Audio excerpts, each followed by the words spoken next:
Welcome to another edition of Keep Your Head Up Hockey. I'm your host, Jamie Young, and we've got Dylan Nose as well. A big shout out to Core 4.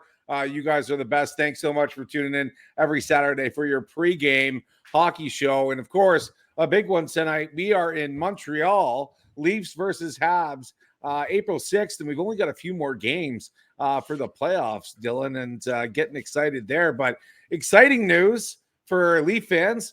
Habs fans got eliminated from the playoffs on Thursday, so they are now mathematically eliminated. It was a great day all across Canada. Probably not a great day in Quebec, but that's my thoughts on that. Pretty happy about that.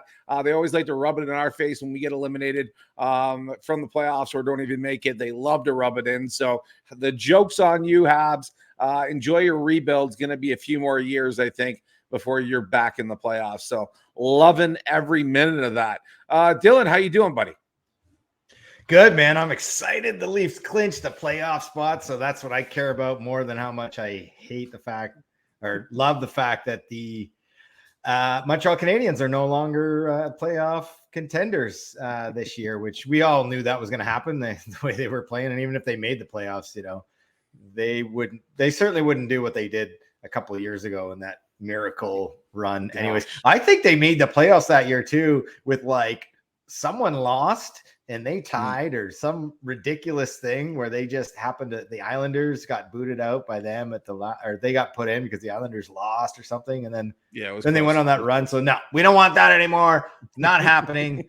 Hasta la vista. No, sorry. Au revoir, Montreal. You're not in. We have 3 Canadian teams secured in the playoffs this year. And 3 teams that I like, actually. 3 teams that are 4. Is Winnipeg in? Winnipeg's in too. Yeah, Winnipeg's they in. Are. Sorry. Yeah. 4. So yeah. 4. Forgetting about pretty exciting Winnipeg. stuff. Lots of great hockey upcoming. Playoffs start April 20th, so only 2 weeks away. We'll be watching some playoff hockey and get excited for that. Who we're going to play? Probably Boston or Florida, right? But it's up in the air on who we play. Who do we want? I say bring on Florida. We were chanting for them last time. We said bring them on. We want Florida. Bring it on. Payback's a bitch, and it'll be fun to hopefully crush them in the first round. Well, let's talk about the comparison here. Lots of history with these two teams. 766 games they've played in a lifetime of hockey. Toronto and the Canadiens, the Montreal Canadiens. I tell you, lots of history. Leafs lifetime, 313 wins, 347 losses, 88 overtime losses, then 19 shootout losses. So lots of history. The Canadiens have us a little bit, but it's pretty much even Steven lifetime. Leafs for the year, 43, 23, and 9. Their away record, 22, 9, and 6. That's a pretty good away record, I think. You know, they're getting 22 wins in regulation. That's not too bad. Habs, on the other hand, not the greatest year, 29, 34, and 12, with their away record being 15, 19, and 4. But they're at home at the Bell Center. Always a tough time for the Leafs, I think, in the Bell Center. It's not a rink that's easy to win in, but we've had their number this year.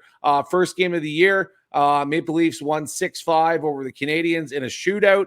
And then last matchup was at the Bell Center, and the Maple Leafs won 3-2. And that was a great game, actually, last one. So tonight is the most important one, obviously. Saturday night hockey, you got to love that. And especially being at the Bell Center right after the Canadiens get eliminated from the playoffs contention, you got to love it. What are your thoughts on tonight, Dylan? It's going to be a good one, eh? It's going to be a good one, but it's pretty much a meaningless game for either one of those teams. It's not going to change the position of the Leafs, and it's certainly not going to allow the Montreal Canadiens to get into the playoffs. And knowing that they've been eliminated, do they really care? I guess it's more of one of those bragging rights games. Yep. And when it comes to this rivalry, these games are always important and can always get a little bit physical, a little bit chippy, because at the end of the day, these are professionals and these are two teams that hate each other and guys that want to win on either side.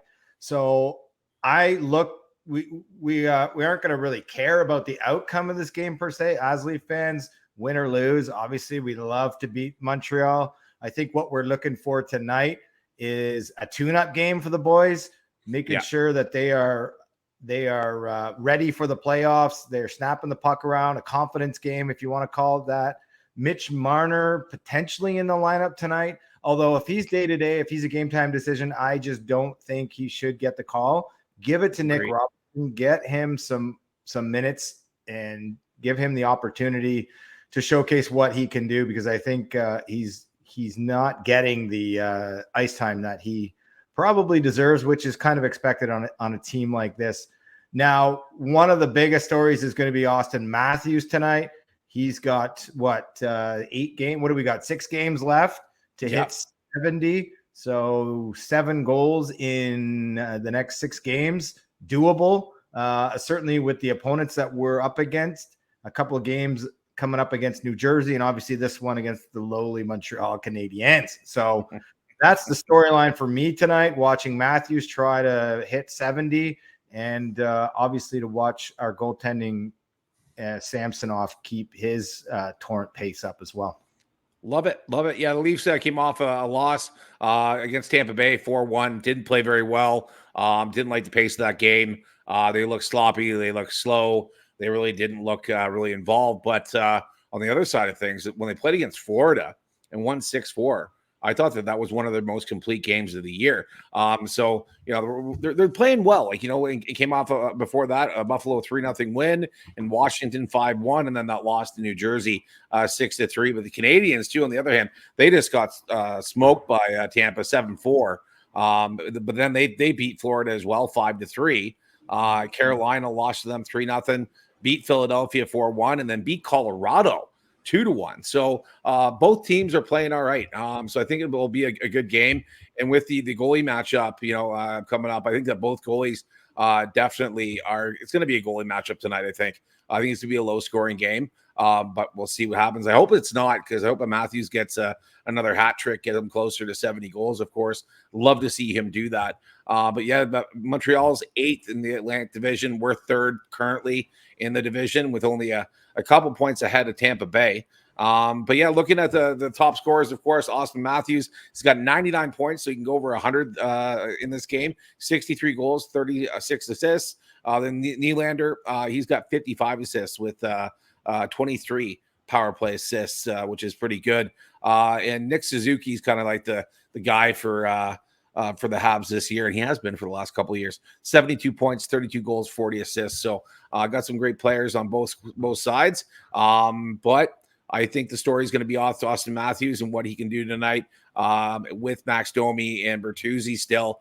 I hope that line keeps on clicking because when they're hot, they're hot. They play really well together, and I want that to continue for sure. Yeah, definitely. And Montreal's a young team with a couple of players that have the opportunity to make names for themselves and become stars. So they're not going to slouch in this game at all. So you expect Montreal to put up their best fight.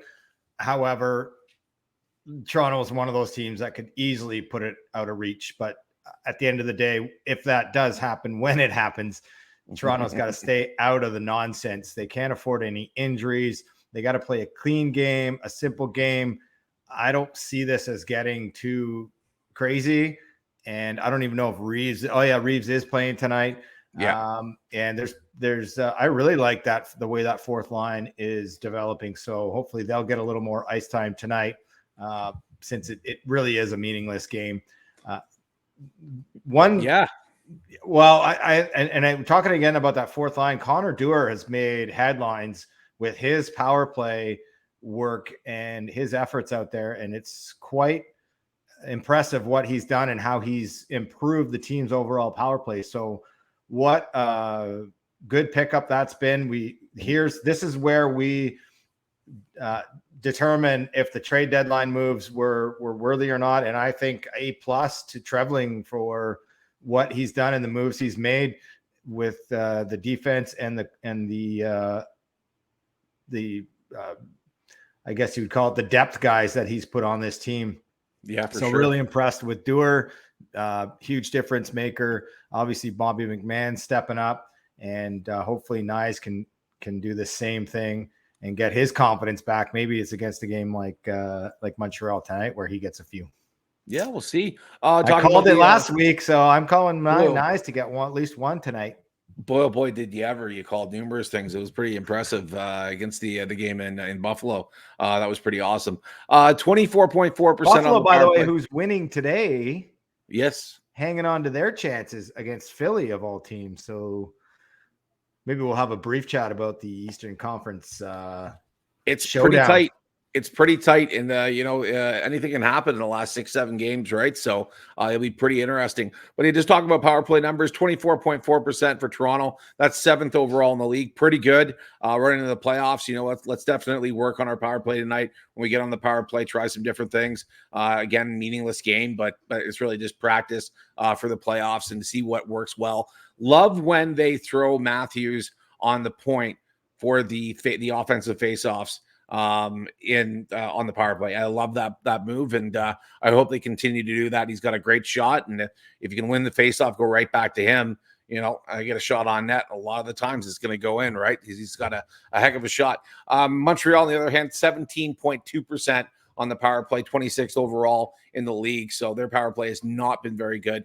Penalty kills for both teams, not the greatest. 77.9% for Toronto, 76.8% for Montreal, 21st and 23rd in the league. But yeah, goals against average, that's a concern for the Leafs. I think 3.11 is pretty high going into the playoffs, 17th overall in the league. But for goals for, we're 3rd in the league with 3.61. So that's pretty impressive. And then Habs, 27th in the league for goals for, 2.73. And then goals against, 3.37. Their goaltending, though, for the Habs has been actually quite good lately. What's his name? I can't remember his name. I never remember off the top of my head. Here it is here. But he's been playing really, really well lately. Where is it? I had it up here and I closed. There it is. Okay. Montembeault, 15, 14, and 7. Too, so. He's been stepping it up. He's been playing really, really good hockey lately. A 3.30 goals against average, but a save percentage of 906. Like whenever you can get over that 900% or 0.900, it's fantastic. And he's been a great goaltender for the Habs. And I think he is the future of this team. If he can really step it up and play some great hockey, they need a good goaltender right now. And I think that he's going to be their guy moving forward. And of course, Samsonov, after his little break going down to the AHL, maybe took a couple of days off and spent some time with family, he's come back and absolutely crushed it. 21, 6, and 7 is his total numbers for the year. 3.06 goal against average and an 892 save percentage, but he's been playing fantastic. So looking forward to that goalie matchup tonight. It'll be a good one. But yeah, since they got rid of Allen, Montembeault's been given the net, and I think that helps the goalie's confidence a little bit, that he knows that this is his net, it's his to keep, and his to ride out until the end of the year and well into next year. And he could very well be the future of the goaltending on this team. I'm not sure who they have in the actual hopper for goalies in terms of development. But when you play on a team that has the most shots allowed in the NHL this year, and you're still getting over 9 on your save percentage, that's pretty freaking good. They're porous. This team is porous on defense, can easily be exposed tonight. They've got a young D-core that's feisty, but they will be exposed against the Leafs tonight. I'm sure of it. It's just the way the Leafs have to play. They have to come out and dominate, especially the way they've been playing lately. And then they lose a game and they seem to come right back and dominate. So I don't see anything but domination. I see maybe 2 shit luck goals, which seems to always happen to the Leafs, off an ass, off a skate, off a face. Who knows? The other night, I think, didn't Montreal get scored on who shot the puck right off the guy's face mask? The goalie's face mask. That seems to be a common thing now. Like guys are finding unique ways to score and getting creative and actually finding holes by deflecting it. It's like when I play mini sticks down here with my kids, you're shooting it off the walls, trying to get it in behind their dad who takes care of the net. It's only this big. So we'll see how creative the Canadiens are, how puck lucky they can get. They might get 2 tonight. Not likely, but it's going to be a 5-1 or 5-2 game in my opinion. All right. Yeah, well, let's talk about that then. Betting odds. Toronto tonight has a money line of negative 190. So 200 roughly. And then Montreal plus 70. The over under is 6.5. So I say that you probably want to take the over in this game. I did mention earlier on that I think it will be a low scoring game, but I just hope that it's not. I hope that Matthews gets, 2 or 3 tonight. But then again, Montalvo might stand on his head and play really well, right? So we'll see. We'll see. But those are your betting odds for the night. Let's go over briefly the injury report. Not sure if Marner's playing tonight. They did mention that he will be in the lineup when I did pull up the projected lineups. But it does say April 6th is his return date.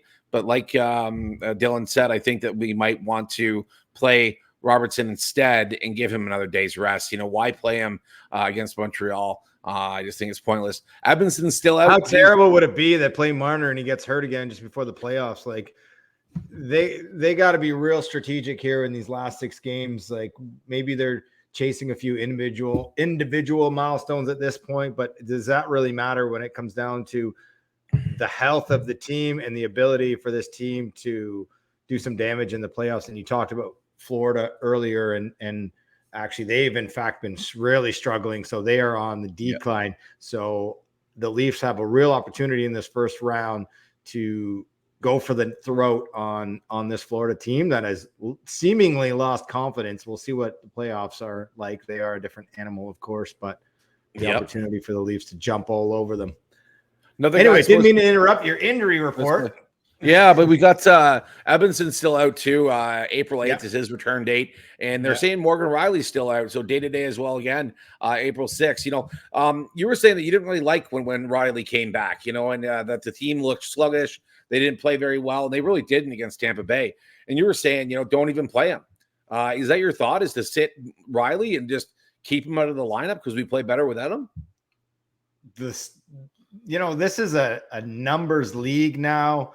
There's stats for everything. Everything's analyzed and overanalyzed, and we're trying to predict what happens. But so if you really stick by that mentality and you look at the record that the Leafs have without Morgan Riley in the lineup, it's pretty awing because it's 8-1-1, and they just seem to be able to win games without him. And I mean, they win games with him too. So, I mean, obviously he's the guy, but like, man, how do you solve that? How do you quantify that? How do you justify taking him out of the lineup? What is the team doing differently without him? Is the question. I've watched every game this year, and I just feel like he's such an asset to the team when he's playing, but it's like everybody else doesn't play as well. Or is it just a matter of minimizing his ice time a little bit more? Because he eats up a lot of minutes. So maybe we've got enough decor, like use him more strategically. And that's a Sheldon Keefe question to me. Yeah, absolutely. Yeah, I wish he was on the show. We could ask him ourselves. We'll see what he says tonight pre-game. I love when they talk to him. I really like his insight on the team before the games and after. But I would say too, like Morgan Riley was our number one guy in the playoffs last year. And will he be that playoff guy again? He got some critical goals. He made some critical blocks and some great plays in the playoffs in round 1 as well as in round 2. And it was impressive to watch, especially in the Tampa Bay series. He was our guy. He really was the heart and soul of the team in the playoffs last year. I wanted to give him the seat. And he doesn't take penalties. No, he's other a clean than guy. if you take clappers on empty nets. That's about it. So don't take a clapper on empty net. Right? Yeah. I like him. I like his game. I like him on this team. Yeah, I don't know, man. That's a conundrum. That's a riddle and a half. It really is. Figure out why they do so well without him. It doesn't make any sense. It really is super weird. It really is a super weird thing where 8-1-1, where he's supposed to be our best defenseman, right? And arguably he is, but if we play better without him, do we keep him on the bench? I heard a really weird rumor too, that Keefe wants to play Marner on defense. I heard that rumor, and I kind of found it weird. But then thinking about it, I think they do a switch. they put Morgan Riley on offense because he plays like an offensive defenseman most of the time. He's always rushing forward, and put Marner back on defense. See how it goes. Why not try it in a game like this that doesn't mean anything? I think that's an Exactly. interesting strategy because teams study other teams. They have their game plans. If you can switch something up and confuse them like that, especially if they see Morgan Riley out there and they're like, oh, well, he's a defenseman, and they won't expect him to make some sort of offensive move in the corner or go after the puck. I mean, I don't know. Like, I don't think that's ever going to happen. But at the end of the day, like, it's an interesting strategy. You see coaches and doing all kinds of different things, unique things, pulling goalies in overtime. We're pulling goalies now with 5 minutes, 6 minutes left in the game. Like, this game is evolving slower than it used to, but it's still like there's a lot. 10 years from now, we're going to be talking about stuff that we couldn't even imagine in terms of strategy. Even the way teams on power plays drop the puck back now, like that was a whole thing that was created maybe 3-4 years ago, the way they attack the zone. So who knows, like having 3 guys up top along the blue line is another strategy. So I guess coaches at the end of the day are going to have to get creative and think of new and innovative ways to get pucks to the net and score goals, especially with the goaltending and the equipment and the sheer athleticism of some of these goaltenders and the size. Have you heard about that guy coming out of, was it Philly? Fedotov? Big boy. Oh, man. Big boy. Yeah. There's some behemoth giants in sports these days. There's that baseball players like 6'11", that pitcher. Could you imagine? By the time I'll find the he kid's gets the name. ball to the mound and he's halfway to the mound by then. I'll get the kid's name, but here in Petitcodiac, New Brunswick, where I live, there's a local kid. He's 15, and he's already, you'll be shocked, 6'7", 250 pounds at 15 years of age. He's a hockey player, and he's a hockey player. So I want to go see him play. I've heard great things about him. I think I saw a clip of this guy. Is he centerman? He's centerman. He's a big boy. And I heard he's not the greatest skater, but 6'7", still growing, coming into himself, right? He's a big kid. So, and it's still getting big. Apparently his skates are like size 17 double E, and they cost $2,000 for a pair of skates. So like just craziness. And I was talking to his poor parents are mortgaging their house just to pay for it. I heard about this from the local skate sharpener, actually getting my kids skate sharpened, and he was telling me all about this kid. So right? We'll talk about it on our normal show, but I wanted to bring that up for the fans. $2,000 pairs of skates. That's pretty expensive for a young family nowadays. Boy, oh boy. That's just the skates, Jamie. You still got to pay for the blades in these things. I just bought skates the other day, and I had to buy new blades. It was like $200. I just paid $300 for these skates. Oh my gosh, man. Yeah. Unbelievable. Got to get a second mortgage in my house. It ain't me. Hey, $1 million families are now $2 million, right? Boy, oh boy, it's got to get this show on the road, get some viewers, get some sponsors, get some guests. Get Wendell Clark on here after seeing him score that little beauty between the legs. Let's go. How old is he now? 67? 67. Yeah, he's getting old. He's getting old. No, I think he's 67. Old. Is he? Well, he's in his 60s. He's in his 60s. He's getting there. Dougie's like in his 50s. He must be 50, 56, 56. Yeah, and he was 5 or 6 years older. He's older than that. My dad's 65 and played junior with Doug. But he was in his senior year, and Doug was in his junior year when he played with Doug Gilmore. So he'd be 4 years younger. So he's 60, 61. Doug Gilmore. And then Wendell's right around the same age, because Wendell would have got drafted 2 years prior, I think, to when Dougie came in. I think he's 2 years younger. So, but anyway, watching him play like that, he must have been taking the ice bath at the end of the game. So keys to success, I think that a couple of things the Leafs have to do. Number one, now moving forward for the rest of the year, don't get hurt. Don't put yourself into a position where you're going to get hurt doing something silly. If a fight happens, but don't be throwing haymakers, break your hand, stuff silly like that. Be careful out there is number one. Number two, I want the Leafs to work on moving people out of the way of the front of the net. That's something I've seen the last few games. When there's a goal scored on Samsonov, he normally can't see the puck. And that's going to be critical playing teams like Boston and Florida in the playoffs. We've got to do a really good job of getting people out of the front of the net. Best guy for that is Edmondson with a 2x4, just smashing on the back. You got to get these guys out of the front of the net. And that's, I think, their biggest weakness right now that I've noticed is not clearing that net properly. So definitely defensively moving people out of the net. And also, too, consistently getting the puck out quickly. They'll get the puck and then they'll lose it by trying to just skate it out. Bank it off the boards, get it out into the center of the ice. We're talking like trivial, small, peewee coaching hockey stuff here, but those are the things that they're not working on or that they've got to work on going into the playoffs and being consistent with that. Those are my two things I really want them to work on this game. But I think if they just play themselves, Dylan, play their game, get the puck to Matthews, obviously, but a lot of shots, tons of shots, shoot the puck, but just play their game. They've been playing well. What are your thoughts? I want to know what the crowd's going to be like in Montreal tonight, because I know a lot of Leaf fans that are going to Montreal for this game, and it's probably a game where there's not going to be as many Montreal fans showing up, especially after the disappointing news that they weren't going to make the playoffs, like they didn't know before Tabernac that they weren't going to make the playoffs like 10 games ago. So I'll be interested to see the crowd. I think that will have a factor on the game, especially if Matthews gets a goal and gets the energy going on this team.